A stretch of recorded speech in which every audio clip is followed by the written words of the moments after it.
everybody, 6-Speed Dakota here. Today we're going to be replacing brake pads in the front brake pads on this 2003 Nissan Altima here.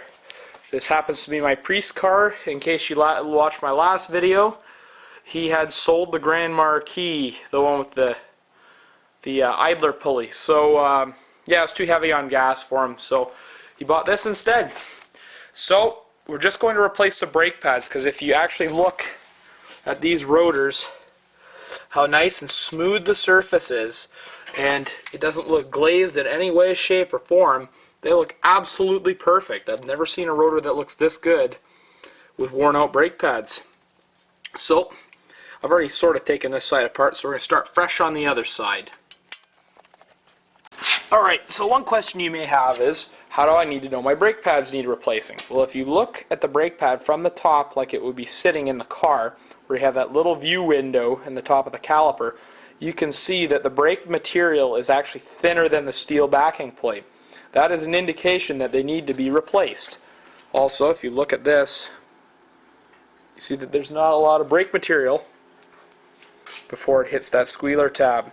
That's also an indication it needs to be replaced. If it's hitting that squealer tab, chances are, if you were to have any hope of reusing those rotors, you wouldn't anymore. Also, notice the difference. This one's a little bit thicker than that one, but this one's got this groove showing. So that's called a wear indicator groove. If that groove is totally gone, you need to replace your brake pads. Okay, stuff you're going to need for this job. I recommend an air compressor and an impact gun to get the wheel off.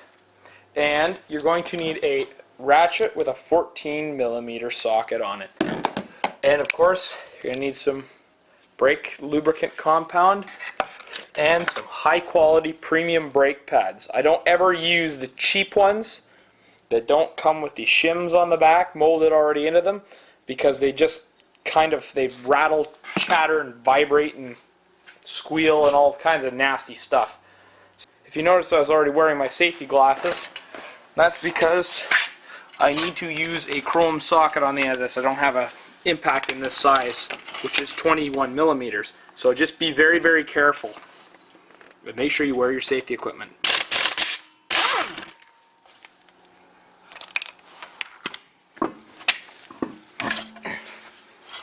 Oh dear.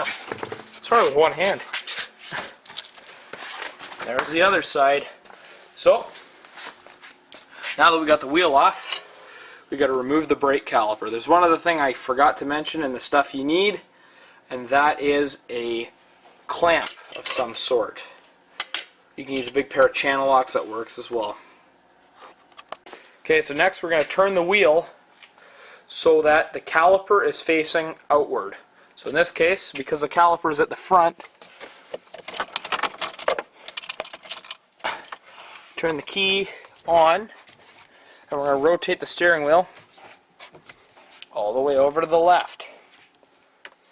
And we're going to turn the key off and power the GPS off. Kind of hate it when people have that there. Okay, so from here on out, I'll be using hand tools. A lot of professionals will use air tools, and if I'm in a hurry, I'll usually use air tools as well.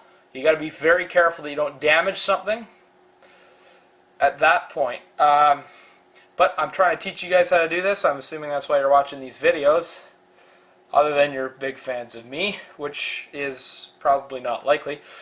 So yeah, this is how we're going to do it. So first step, we have to remove this brake caliper. So I'm going to take a flat blade screwdriver, and I'm going to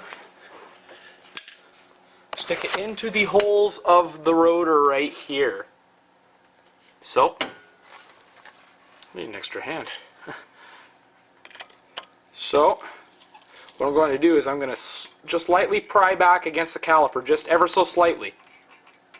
And what this will do is this will start pushing the piston back in just a little bit, so that the brake will slide off easier. You don't have to push it all the way back in. In fact, I don't recommend doing it that way. So you don't have to put a lot of force. If you have to put your screwdriver on here and wrench as hard as you possibly can, chances are you got a seized caliper. And that is another story altogether. So now, there are two 14mm bolts, that one there and that one there.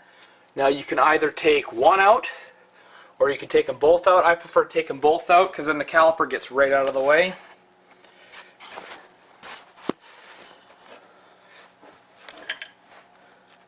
So here's the first one here on the bottom. If you're only going to remove one, you're going to want to remove the one on the bottom.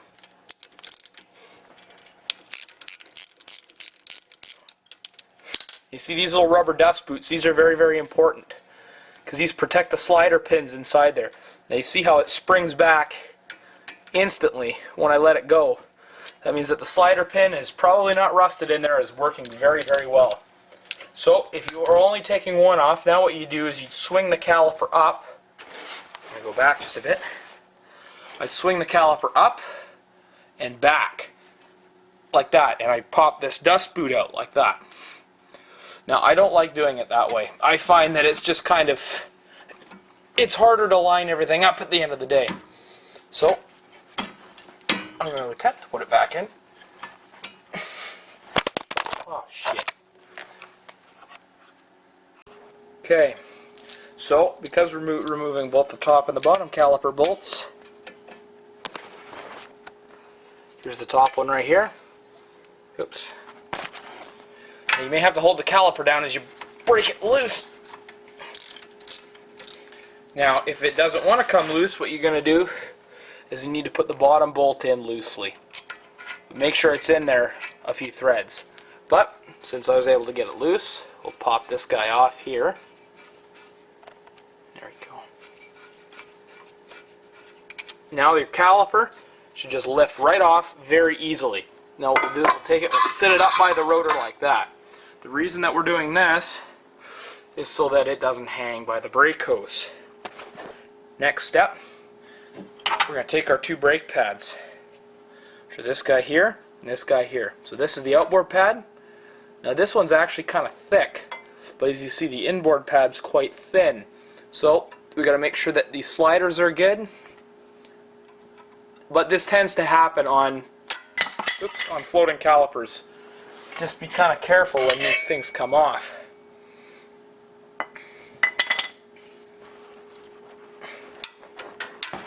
There we go. Next step, what we're going to do is these little pieces of the bracket right there, these little spring bits, we're going to clean them up next. Okay, so now I'm going to take my wire brush, clean all the brake dust off these guys. Brake dust accumulates on these because these get lubricated to help the pads slide nicely. And of course, brake dust sticks to the lubricant. So, my camera's sitting on my roll of paper towels right now.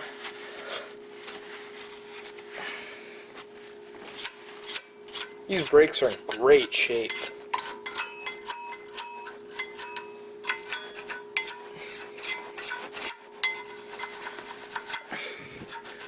Make sure you clean these guys up real good, real well, whatever. I'm not in school right now. Then what we're going to do is we're going to pop these little slider pins out of their boots. Now, this one looks pretty good, but if you notice, if it's pitting and rusty, then you're going to have to take a wire wheel or a wire brush to it. So now that we got that out,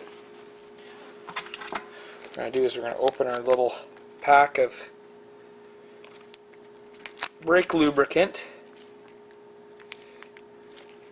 Oh, it's green. Put a little bit of brake lubricant on there. Wipe some into the hole. And make sure this thing slides smoothly. You may spin it around a few times while working it back and forth to distribute the lubricant in there. But make sure that these dust boots here are in good shape. This one's a little uglier looking, but once you give it a good wipe, it's all nice and shiny. Just like that. It looks nice and good. There's no pitting on any of these.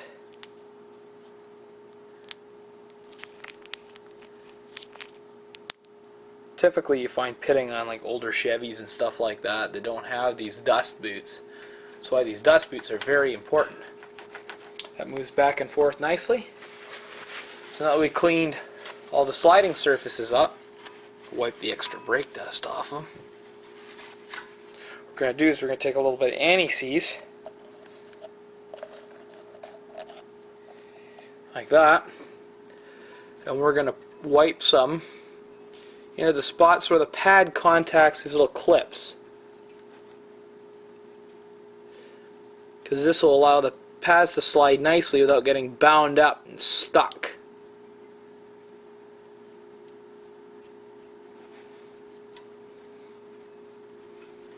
There we go. So notice where I put it. So the pad contacts all these places. So it contacts here, in there, inside there, and here. You don't really have to put some on here, because what this is a spring, and it keeps contact on the pads, and it keeps them from shuddering in there back and forth. You can put some on if you want. It'll just make more brake dust, or it'll just cause brake dust to accumulate on those areas though. But now once I do the top, we're going to put the new pads in. Okay, so now what we're going to do is we're going to look at the old pad versus the new one. And notice how this pad, where the contact area is. So we're going to smear a little bit of brake lubricant on there.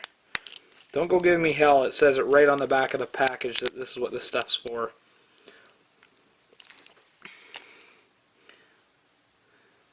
Here we go.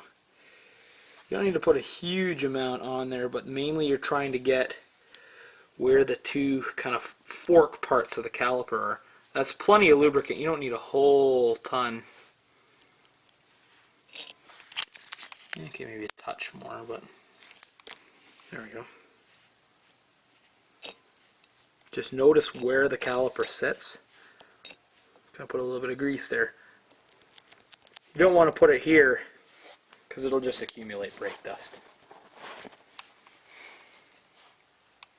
Okay, so that's the back side pad done, and the front side pad is even easier because it's all it's got is this little round part there. So it's like a hollow circle. You don't have to put it right in the middle of the circle, because that's not where contact occurs.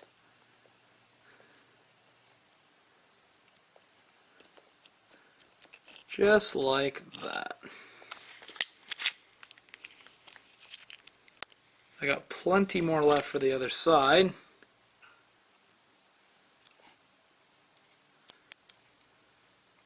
Yeah, I'm not very artistic, so.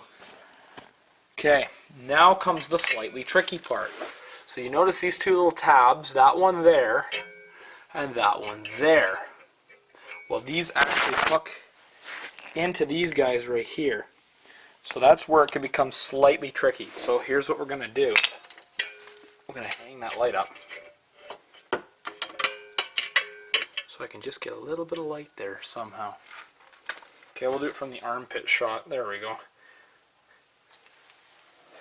So now, the brake pad, it's going to take it and we're going to hook it. It's really hard with one hand. Hook it in there. So we're going to put it so that the bottom of the pad sits down into the clip, just like that, and then just slide the whole thing forward. This clip is happy right there. We're going to do the exact same thing for the back side. So first thing we're going to do is we're going to hook the back of the clip in there. We're going to get the bottom of the pad down into its slot, just like that, and then we're going to twist the pad forward like that, and it should just sit right in place, just like that. And it's that easy. So now we're going to have to push the piston and the caliper back in. One thing I forgot to mention when you're putting the anti-seize on, make sure you don't get it on the rotor. If you do, take a piece of paper towel, wipe it off. Or another thing you could do is just lubricate the outside of the brake pads. I kind of forgot about that little trick. So now, we're going to push the piston and the caliper back in. So we're going to take our big C clamp and open it up. So what we're trying to do is we're trying to, if I can get my light up here, we're trying to push this piston back into its bore again, because as the brakes wear, this piston comes out to compensate for that. So now, just some quick due diligence while I'm here. Just kind of clean the surface of the caliper off. Don't go too hog wild here. But the other thing is make sure that this dust boot is still good. Because I had a caliper on a CRV the other day that this boot was broken and the caliper was C-solid. So that's a different story. So I'm just going to do a little bit of clean. It doesn't have to be super clean or nothing. If you want to paint them or something like that, now would be a good time to do it while it's off the brake. So come on, focus. What we're going to do, we're going to take the dummy end of the clamp. That's going to actually sit on the back side over there, but first we're going to slide it in just like that, and then we're going to start to screw this guy in. You can use a giant pair of channel locks. I mean, it doesn't really work for big brakes. This caliper is fairly large because this is a mid to full size car, but you notice how I'm easily doing this with one hand, and you can easily see the caliper piston moving back. If I was wrenching on this with all my might, chances are that the caliper's probably seized and should be replaced. So just be aware of that. That's another video for another day when I run into another seized caliper, which I hopefully never will, but inevitably will. So once you feel tension on the clamp a little bit, and you see that the piston's close to the back of the bore there, stop. Don't squeeze it in anymore if it's already all the way in. So now we got to loosen this clamp just until we can slide it out. This is actually a fairly deep caliper. There we go. So see how the piston's all the way in. Now we can put this guy back in. So if you took out both pins like I did, all you have to do, I'm going to go from the lengthy shot again.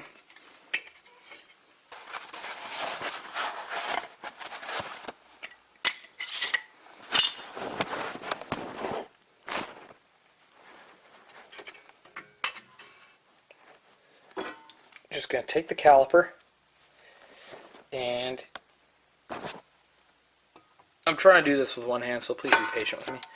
And it's basically just going to sit down in there. Make sure you're going to have to push this little boot back here to make it fit in, just like this. So I'm going to push the boot back in the behind.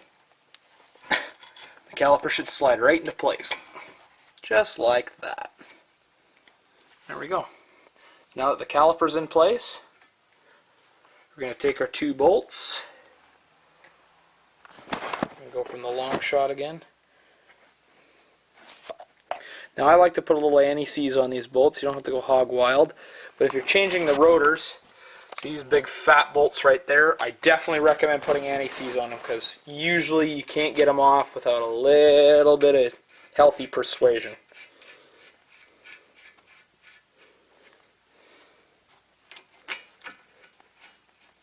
Oh, forgot to put a little anti-seize on that one there.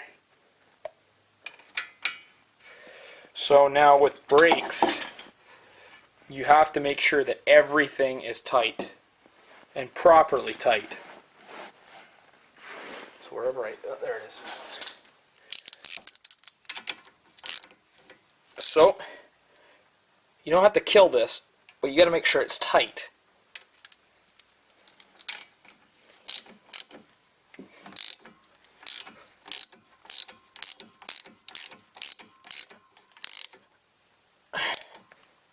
So there's the top one.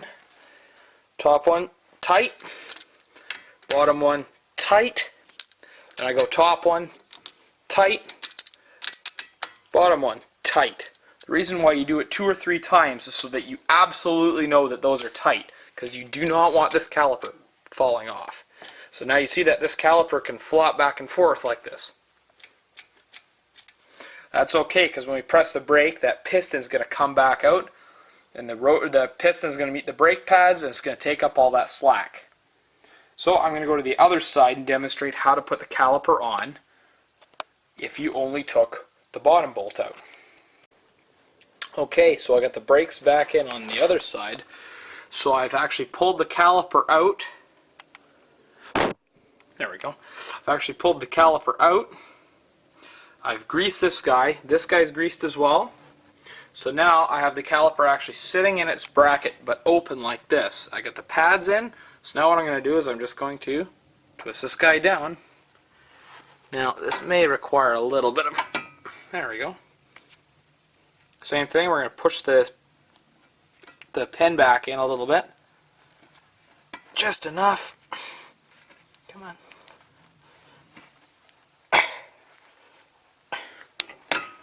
There we go. Then we'll put the bolt back in, and that's how you do it if you only take the one bolt out. It's nicer to put it back together this way, but I don't like this because then this bolt doesn't get taken care of. So I actually took it out, and Annie seized it as well. Okay, so I got the wheels on. They're all torqued down, and you got to make sure you torque them. Good enough is never good enough. Plus, you don't want a wheel flying off. So I got the wheels torqued, and now it's time to take it for a drive. But before we actually take it out anywhere, first thing we're going to do is we're going to step on the brake pedal. You're going to see the brake pedal goes right to the floor. So we're going to pump it several times. Now notice that the brake pedal is no longer going to the floor. If you do not do this, you are going to go flying out the back door. So it's always, always, always important that you step on the brakes a few times. Okay, put your aviator shades on, and the brakes shouldn't feel soft, they should feel completely normal. The other thing about the rotors, if you step on the brake pedal and your steering wheel is shuddering back and forth and your brake pedal is fluttering up and down, replace your front rotors. If your steering wheel isn't shimmying, then chances are it's your back rotors. But anyhow, what I'm going to do is, as I'm backing the car out, I'm going to hit the brakes a couple times.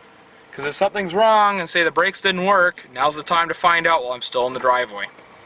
So since they seem to be working alright. Now, if the rotors look bad, but they're the original rotors, this car's got 193,000 K on it, so I'm guaranteeing that that's not the original rotors. Then chances are,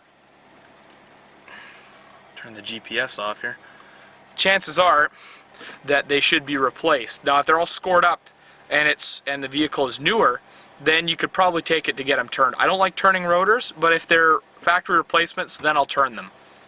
Maybe. But if they look like they're in great shape, which these look like they're expensive factory replacement rotors, and they look like they're in great shape, it's okay to reuse them as long as they're not warped. Now if you're pulling a big truck or something like that, you're doing a lot of trailer towing, then I'd recommend replacing them, and with a more quality one.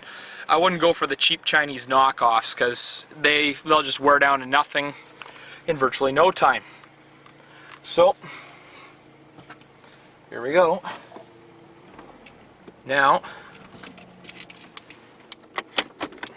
what we're going to do is we're going to start with an easy stop from about 30 or 40 K an hour. We're feeling for any shuddering in the car, or any shimmying in the steering wheel, or any abnormal noise. So this time we're going to go a little bit faster. So now we're up to about 60 K. We're going to hit the brake. And I'm not hitting it very hard.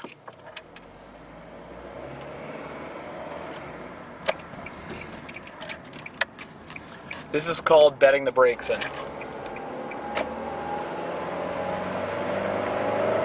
So I'm going to accelerate a little harder to make sure there's nobody behind you when you do this. So now what I'm going to do is I'm going to really hit the brakes a lot harder. You want to do a few light stops, and then you want to get into a few moderate stops. And after that, the brakes should be bedded into the rotor, because the brake pads in the rotor have to meet each other. They have to bed in correctly. They have to bed in correctly to each other. So doing this will match them up, and then they can start to bed themselves in better. So it'll take a little while before the brakes perform optimally. But as of right now, they seem to be pretty good. Also listen for any kind of scraping noise while you're not on the brakes. This could indicate that a brake pad might be dragging. Oops. Holy cow. We're going a little bit faster than I should here. Now here's my road. I'm going to hit the brakes fairly hard. Oh, sounds like something's in the back, maybe a soccer ball. He likes playing soccer, so the brakes feel totally normal, but you want to make a couple of medium stops, and you want to make a couple of firm stops. So we're going to stop firmly. And there we go. And that's how you bed the brakes in.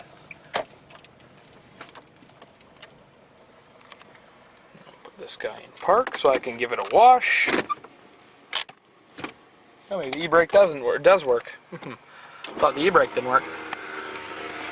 So now, if you have a doubt about the rotor, or they're scored, or they're black looking, or whatever, they start having a little bit of blue going on, that's the time to replace them. Now, on a car like this, turn that GPS off. In a car like this that doesn't do a whole lot of heavy towing and hauling and stuff like that, I would be inclined to reuse the rotors if they look okay. In this case, they look perfect. They look like they were never used. So, say for my truck that I do a lot of towing in, if I was concerned about them, which I probably will be at the when the brakes are done, I'll probably get them turned because they are the original rotors. That depends if the brake is thick enough. If the rotor's not very thick, it's going to warp and it's going to cause the steering wheel to vibrate back and forth and the brake pedal to pulse as you step on it. So that's bad. So replace your rotors if they're doing that, because if you turn them, they're just going to come back that much faster. The whole point of how a rotor warps is if it is too thin and it dissipates heat too quickly, and that causes the metal to warp, the rapid heating and cooling cycle. So now that we're all done, you can call this one a good job. Now if you have a problem and say you're hearing a noise or something like that, take the wheels off or jack the vehicle up and make sure that the wheels turn properly, because if they don't, then that could mean your brake is sticking. So thank you for watching, everyone. If you have any comments or anything like that, please leave them down below. And if you have any suggestions on stuff you want me to do, I can only really do what comes into my workplace here. But I'll do my best to try to fulfill your needs. And yeah, thank you for watching. And if you want to see more of these kind of videos, ATV videos, boat videos, car repair videos, please hit the subscribe button.